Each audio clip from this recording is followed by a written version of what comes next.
Rahim. Assalamualaikum warahmatullahi wabarakatuh. Alhamdulillah. Alhamdulillahi rabbil alamin. Wassalatu wassalamu ala asyrafil anbiya wal mursalin wa ala alihi wa ashabihi wa man tabi'ahum bi ihsan ila yaumiddin. Summa amma ba'd. Puja dan puji syukur kita panjatkan kehadirat Allah Subhanahu wa taala. Alhamdulillah, Allah anugerahkan kepada kita taufik, hidayah serta inayahnya sehingga pada kesempatan malam hari ini kita bisa memanfaatkan waktu kita dan kesehatan kita untuk beribadah kepada Allah Subhanahu wa taala. Mudah-mudahan apa yang kita lakukan akan menjadi pundi-pundi kebaikan kita yang akhirnya nanti di hari akhir mudah-mudahan bisa memberatkan timbangan amalan kebaikan kita, sehingga ketika berat timbangan amalan kebaikannya, faman saqulat mawazinuhu fahuwa fi 'ishatir radiyah, maka akan mendapatkan kehidupan yang diridhai oleh Allah Subhanahu wa taala. Amin ya rabbal alamin. Baik. Kita teruskan insyaallah pada masih yaitu memandikan mayit atau memandikan jenazah. Poin yang ke-32, masalah yang ke-32 kami dalam kitab ini, Syekh menyatakan wala yushra'u ghuslul syahid al-qatil fil ma'rakah. Tidak disyariatkan memandikan orang yang syahid, yang mana syahidnya itu adalah qatil. Qatil bermakna maktul, terbunuh dalam peperangan. Wala ittafaqa annahu kana junuban. Meskipun sepakat bahwasanya syahid ini dalam keadaan sebelum perangnya itu junub. Wa fi dzalika ahadits. Yang demikian itu ada beberapa hadis. Taib syahid ay aqatil fil ma'rakah, jadi ada batasan syahid yang terbunuh dalam peperangan. Mungkin kemarin juga telah kita singgung bahwasanya syahid itu ada syahid dunia akhirat, yaitu hukum dunia dan hukum akhirat. Orang yang terbunuh di jalan Allah dan ikhlas karena Allah, bukan punya tendensi supaya dikatakan sebagai seorang yang syuja'ah, pemberani. Nah, ini syahid dunia dan syahid akhirat.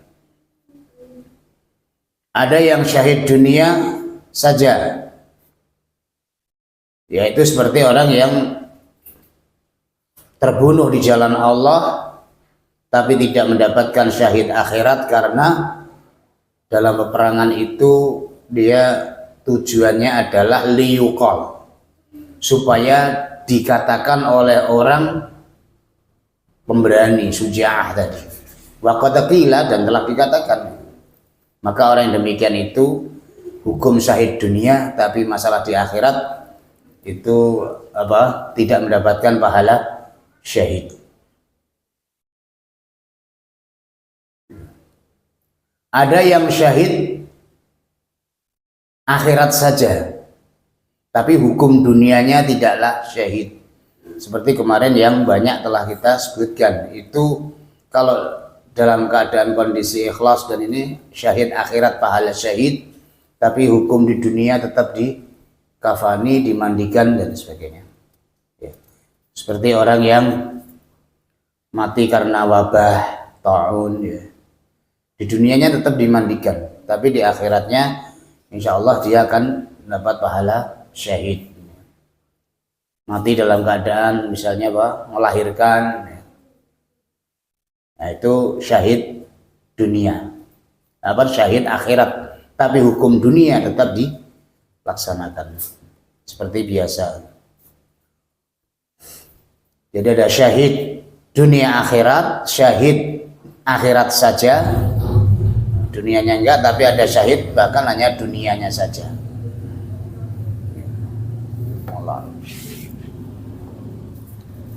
Nah ini orang yang syahid di dunianya, hukum syahid dunia itu al-qatil fil ma'rakah, orang yang terbunuh di saat atau di medan pertempuran. Itu tidak disyariatkan untuk dimandikan.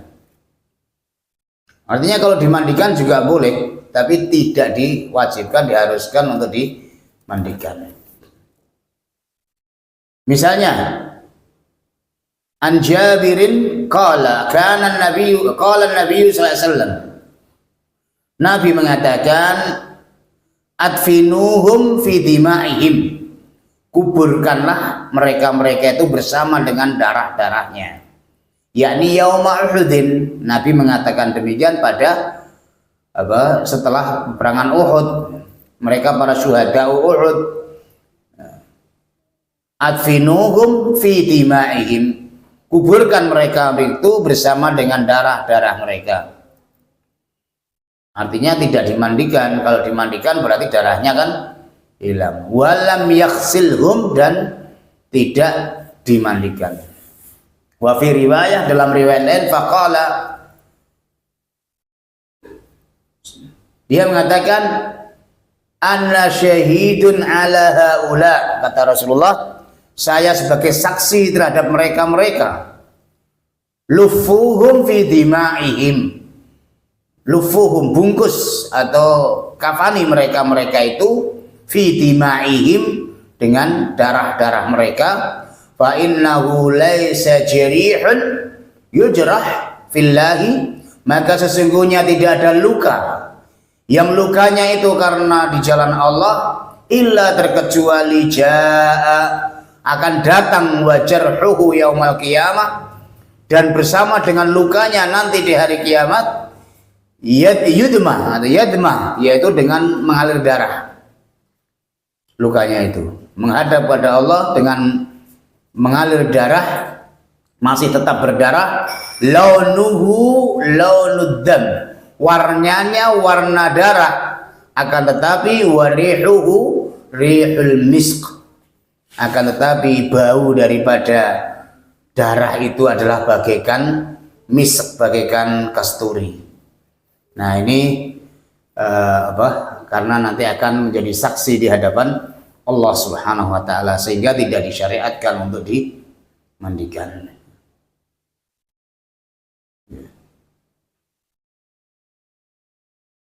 Dalam riwayat yang lain juga dengan lafal la taghsiluhum, jangan dimandikan. Fa inna kulla jarihin, maka sesungguhnya setiap yang luka, yafuhu miskan, akan yafuhu fahayafu, itu menyemburkan darinya kasturi yaumal qiyamah, di hari kiamat.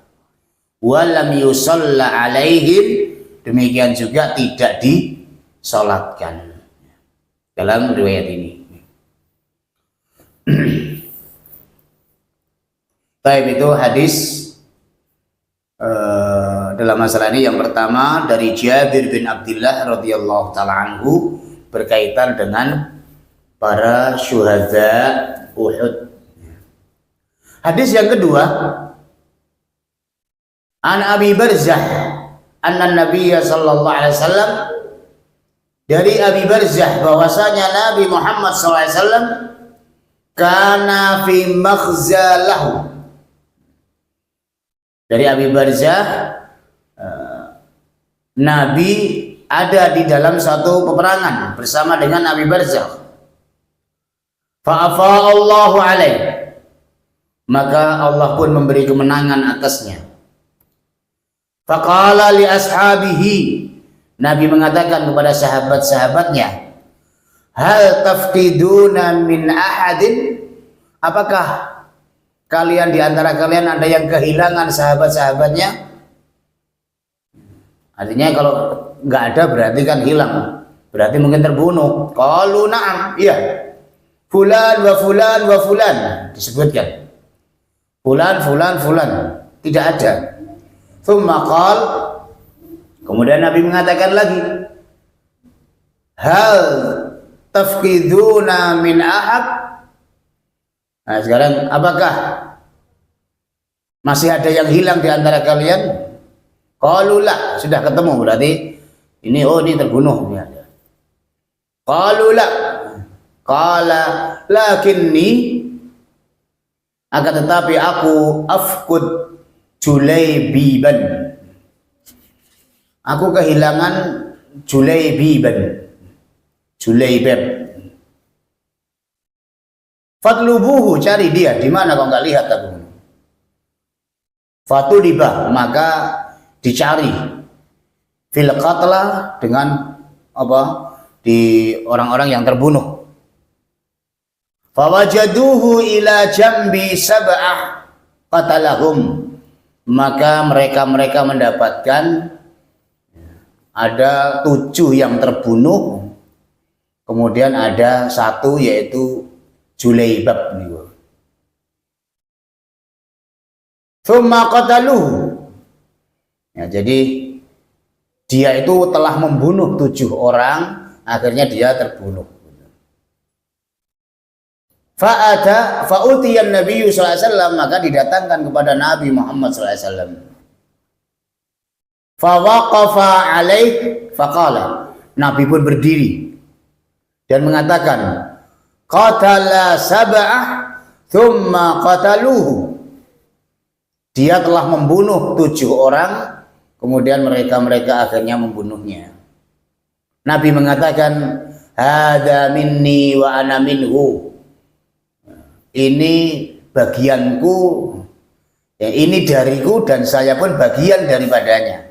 Begitu, artinya apa? Begitu dekatnya hubungannya dengan Nabi. Nabi mengatakan, hada minni wa ana minhu, hada minni wa ana minhu, qalaha marratain aw salasan. Bahkan Nabi mengatakan demikian itu sampai 2 atau 3 kali. Hada minni wa ana minhu, dia dariku dan aku bagian daripada dia juga. Tsumma qal bi dhira'i, kemudian dia mengisyaratkan dengan dhira'nya, dengan lengan tangannya. Hakadha basattahuma, demikian dibentangkan. Qala fa wada'ahu ala sa'idai, kemudian meletakkannya di lengan Rasulullah, hanya dipanggul oleh Rasulullah sallallahu alaihi wasallam. Laisa lahu syarir, yang tidak ada ranjang, illa sa'idi an-nabi sallallahu alaihi wasallam, kecuali 2 lengannya Rasulullah sallallahu alaihi wasallam. Qala fa hufira lahu wa wudhi'a fi qabri, kemudian dibuat lubang, Nabi tetap membawanya, orang suruh buat lubang, kemudian diletakkan dalam kuburnya. Walam yudhkar ghasla, demikian juga tidak disebutkan di sini dimandikan ataupun disalatkan. Walam yudhkar, tidak disebutkan ghaslan, akan memandikannya. Jadi Nabi yang memasukkan, dan orang yang terbunuh di Ma'rakah itu, di perang Uhud itu kan dikuburkan di mana dia terbunuh. Jadi kalau dia terbunuh di situ, ya sudah dikuburkan di situ. Ya. Maka dalam perang Uhud itu sekarang kalau di sana ada makam syuhada, ya. Nah, itu memang banyaknya yang terbunuh di situ, akhirnya ya dikuburkan di bawah Jabal Rumat, ya. Itu namanya Jabal Rumat, bukan Jabal Uhud, kan pendek itu, kecil saja. Itu gunung yang digunakan standby pasukan-pasukan pemanah, yang kalau orang pada ziarah umrah itu kan di Madinah kan kita ziarah ke makam syuhada. Nah, sampingnya itu ada gunung pendek. Nah, itulah namanya, depannya itu Jabal Rumat, ya, yang Rasulullah menyuruh untuk jangan ditinggalkan gunung kecil ini. Nah, karena itulah dari kemenangan pasukan muslimin awalnya di situ, karena akhirnya mereka pada turun melihat sudah menang lah, disitulah kemudian dijeki atau ditempati pasukannya waktu itu Khalid bin Walid yang masih dalam keadaan kafir sebagai panglima perang dari orang-orang kafir Quraisy, sehingga terjadilah kekalahan. Jadi kalau para tutor-tutor itu memberi ini loh Gunung Uhud, keliru, itu Jabal Rumat bukan Uhud. Banyak ya gitu. Gunung Uhud itu kalau melihat ke timur, wah, yang mengelilingi Ka'bah mengelilingi Madinah yang besar panjang itulah Gunung Uhud. Sebesar Uhud itu kan hanya pendek kecil aja, pada naik kan. Tapi kalau Uhud ya, Khalid bin Walid ketika itu dilihat kaum muslimin sudah lari ke selatan ya, dikiranya sudah kalah, sudah pulang kembali ke Mekah. Tapi ternyata Khalid bin Walid itu punya strategi, melihat oh ini yang bikin kalah pas itu. Akhirnya dia mengelilingi Uhud itu besar, mungkin dengan kuda yang begitu cepatnya, yang butuh tangguh dalam mungkin antara 1/4 sampai setengah jam ya mengelilingi itu. Tapi setelah lewat belakang, ternyata sudah ditinggalkan. Kebetulan langsung naik ke situ beberapa orang pasukan kudanya itu. Nah, sehingga situlah dari sumber kekalahan kaum muslimin ya. Wallah alam. Nah, sekarang kalau di sana ya makam syuhada itu di bawahnya Jabal Rumat, bukan Jabal Uhud gitu. Ya. Tapi perangnya namanya perang Uhud. Baik.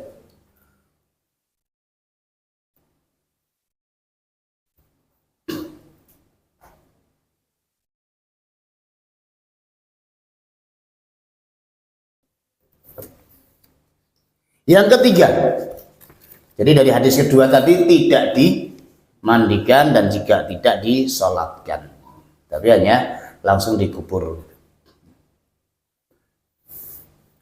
Asalis an Anasin, dari Anas, anna syuhada Uhud, bahwasanya para syuhada Uhud lam yughassalu, tidak dimandikan, wa dufinu bidima'ihim, dan mereka dikubur dengan pakaian-pakaian yang masih berlumuran darah, walam yusalla alaihim, dan juga tidak disalatkan, ghairu Hamzah, kecuali yang disalatkan Hamzah saja. Nah, ini perkataan Anas bin Malik, perkataan sahabat yang ikut menyaksikan di situ. Wallahu. Ar-Rabi', hadis yang keempat, an Abdullah bin Zubair, hadis dari Abdullah bin Zubair, fi kisati Uhud, yaitu di dalam kisahnya perang Uhud, wa istishhad Handalah, dan bagaimana syahidnya Handalah ibnu Abi Amir, Handalah bin Abi Amir. Qala Rasulullah SAW, Rasulullah mengatakan, inna sahibakum, sesungguhnya sahib kalian, yaitu Handalah, taksiluhul malaikah, dimandikan oleh malaikat. Fas'alu sahibatah, kalian tanyakan istrinya, kenapa ini Handalah dimandikan malaikat? Faqalat, maka dia mengatakan, sahibah, yaitu istrinya Handalah, dia mengatakan kharaja wa huwa junub, dia itu keluar dalam keadaan junub, belum sempat mandi. Kemudian lamma sami al-ha'iyah, ketika telah mendengar suara yang menakutkan, artinya seruan-seruan dalam perang, langsung dia keluar dan nggak sempat mandi. Faqala Rasulullah sallallahu alaihi wasallam, maka Rasulullah sallallahu alaihi wasallam mengatakan, Lidalik maka yang demikian ghasalatul malaikatu, dimandikan oleh malaikat. Ya, karena apa?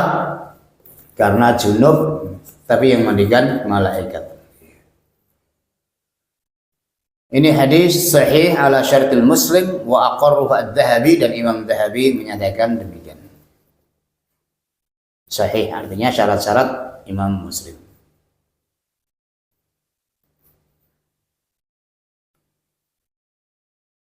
Lah itu dimandikan malaikat, berarti harus dimandikan. Ya, nanti ada komentarnya. Tapi Nabi tidak menyuruh memandikannya. Kalau memang wajib mandi, ya, tidaklah gugur dimandikannya malaikat.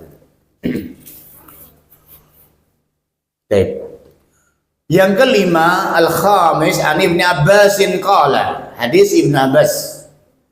Ibnu Abbas mengatakan, usiba Hamzah bin Abdul Muttalib wa Hamdalah ibnu Rahib. Artinya terbunuh yaitu Hamzah bin Abdul Muttalib, berarti paman Rasulullah ya. Hamzah ini terbunuh dalam perang Uhud, termasuk syuhada Uhud yang paling terkenal di Uhud ya, Hamzah. Wa Hamdalah, demikian juga Hamdalah bin Rahib. Wahuma junubun, keduanya dalam keadaan junub. Faqala Rasulullah sallallahu alaihi wasallam, maka Rasulullah sallallahu alaihi wasallam mengatakan, ra'aitul malaikata tughassilihima, aku melihat malaikat memandikan keduanya. Baik. Wa fihi raddun 'ala al-hafidz fa innahu wasafa hadis Ibn Abbas bi gharabah li'annahu dzikra fihi Hamzah ma'annahu qala fi sanadihi innahu la ba'sa bihi. Baik, ini masalah nilai hadis. Wa'lam anna wajha dalalah. Baik, dua hadis ini sisi pendalilannya, anna wajha dalalatal hadis ala adami masyru'iyah, yaitu tidak disyariatkannya memandikan ghusl syahid al-junub, tidak disyariatkan memandikan orang yang syahid meskipun junub. Huwa ma dzakarahu Syafi'iyah, sebagaimana yang disebutkan dalam mazhab Syafi'iyah wa ghairuhum dan yang lainnya, annahu, bahwasanya lau kana wajiban, seandainya mandi itu wajib bagi orang yang terbunuh dalam ma'rakah, lama saqata bi ghuslil malaikah, maka tidaklah gugur meskipun dimandikan malaikat. Wali amrin Nabi sallallahu alaihi wasallam bi ghusli, mestinya Nabi memerintahkan tetap untuk memandikannya. Li'annal maksud minhu ta'abbud al-adami, karena memandikan jenazah itu bukan memandikan jenazah atau mayit itu adalah at-ta'abbud. Ta'abbud itu nilai ibadah, ta'abudan, nilai ibadah saja, bukan karena kebersihan. Kalau kebersihan nadhafah ya mestinya apa? Nah, setelah itu kemudian dikuburkan ya. Bukan tujuannya adalah nadhafah, tapi hanyalah ta'abudan. Ya, nilai ibadah. Wallahu taala alam. Kayak tayamum itu kan ta'abud ya. Apakah membersihkan akan kan enggak, hanya ta'abudan gitu. Itu namanya ta'abbud. Wallahu taala alam. Selesai ini masalah memandikan jenazah ya. Kemudian setelah itu bab mengkafani jenazah. Barangkali ini hadis-hadis yang berkaitan dengan memandikan mayit ya. Terakhir masalah orang yang syahid, insyaallah. Ya. Kalau dianya ahlul ilmi, orang yang berilmu, tahu, kemudian di masa hidupnya itu tidak memberi pengajaran, maka akan kena. Tapi kalau sudah memberi pengajaran, apalagi kemudian berwasiat, ya, kalau saya nanti meninggal, jangan diginikan, lah itu tidak akan terkena. Sudah wasiat kok kemudian masih tetap saja dilakukan hal itu, lah itu apa? Si mayit sudah beri, sudah lepas diri. Seperti hadis apa? Yu'adzabul mayyit bibukai ahlihi. Mayit itu akan disiksa dengan sebab ratapan tangisan daripada keluarganya. Maka si mayit, loh ini kan sendiri-sendiri, dia sudah meninggal, ini yang meratapi gini ya. Kenapa hadis itu dikatakan mayit akan disiksa dengan tangisan keluarga? Kan wala taziru waziratun wizra ukhra. Dosa seseorang itu tidak bisa dampak kepada yang lainnya. Iya. Tapi karena apa? Si mayit tadi tidak memberi nasihat ketika masih hidup, memberi pengajaran, atau tidak berwasiat, padahal dia tahu setiap ada kalau dia keluarga mati pasti nanti akan diratapi, dan dia tidak berwasiat, maka si mayit kena siksaan karena ratapan si keluarga. Tapi seandainya mayit ini sudah memberi nasihat, sudah berwasiat, kalau saya mati nanti jangan diratapi, maka mayit ini akan bebas. Jadi sudah tidak kena azab lagi dengan sebab ratapan dari keluarga itu. Kok masih diratapi, maka dia akan bebas karena saya sudah dia sudah wasiat, sudah saya nasihati di hadapan Allah, nanti akan berhujjah demikian. Maka disitulah wala taziru waziratun wizra ukhra. Dosa seseorang itu tidak akan memikul dosanya orang lain gitu. Kalau memang dia sudah memberitahu, sudah wasiat atau sudah amar ma'ruf nahi mungkar ketika masih hidupnya. Allah alam. Ya. Maka sama dengan tadi, dengan yang lain-lainnya, kebid'ahan yang terjadi. Padahal dia dulu nggak melakukan, tapi setelah dia mati, mereka melakukan. Maka kalau dia yakin bahwasanya kalau saya nanti mati akan diperlakukan seperti itu, ya dia harus wasiat. Kalau dia nggak wasiat, nggak menasihatinya, maka dia akan terkena juga gitu. Kalau nanti saya mati pasti akan terjadi berubusan ya. Ada kan di kampung itu kadang ketika mayit itu sudah diangkat kemudian keluarganya suruh berobos semua ya, itu kan juga tidak ada contohnya. Kalau yang umum ya ada api, ada dupa, kemudian ada yang bawa oncor atau nyebar beras kuning dan sebagainya. Nah itu karena kadang di tempat beli alat-alat untuk mayit ya, kain, kemudian kapur barus atau kapas itu kan sudah komplit. Nah di situ ada ada bambu yang dikasih sos ya, yang kemudian nanti tempat dufa nah itu sudah ada sekalian. Nah mestinya itu suatu kebid'ahan. Makanya kalau mati nanti diperlakukan seperti itu ya mestinya harus wasiat. Nanti kalau saya mati nggak usah dikasih dupa, nggak usah dikasih api, diikuti api atau asap dan sebagainya. Mestinya harus wasiat. Kalau dia tidak wasiat, ya dia akan terkena. Meskipun dia tidak melaksanakan ketika hidup, tapi akan kena dampak daripada perlakuan terhadap dia atau keluarganya. Wallahu a'lam. Yeah. Makanya iman itu kalau masuk dalam diri seseorang kan tandanya ada 3. Istidad lil maut qabla nuzulihi. Di antaranya gitu tandanya. Orang itu ketika iman masuk dalam hatinya ada 3 tanda. At-tajafi an daril hurur ila daril khulud. 1. Orientasi seseorang itu akan kampung akhirat, tidak dunia, itu sama. Yang kedua, istidad lil maut qabla nuzulihi, mempersiapkan kematian sebelum datangnya kematian. Nah, itu termasuk hal-hal yang seperti itu. Mempersiapkan kematian sebelum datangnya kematian. Berwasiat kepada keluarga-keluarga, atau kalau punya hutang, sehingga nanti dari ahli warisnya itu mengetahui punya hutang. Nah, itu nanti tolong untuk disaur kalau saya meninggal misalnya. Tapi dalam keluarga kalau ada orang yang itu, oh kamu itu nakut-nakuti aja. Iya. Lah itu kan ya kematian siapa yang tahu kan itu. Ini kan jadi hutang itu supaya apa? Keluarga juga mengetahui.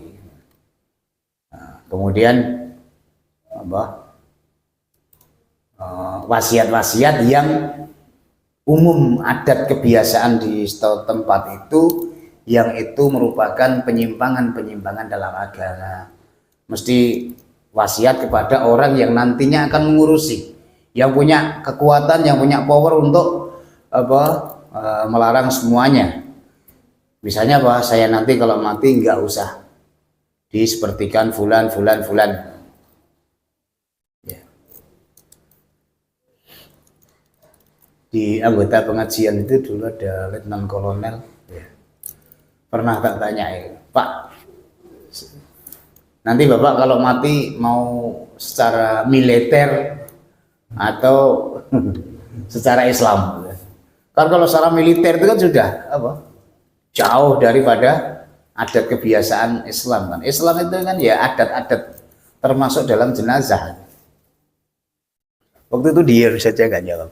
Padahal majunya masya Allah rutin memasjid itu. Nah sekarang udah meninggal kemarin belum lama, mungkin 3 bulanan ya. Ternyata saya dapat undangan kematiannya itu diupacarakan atau tata cara penguburannya itu dengan militer, dengan kayak ya gitu. Wallahu musta'an.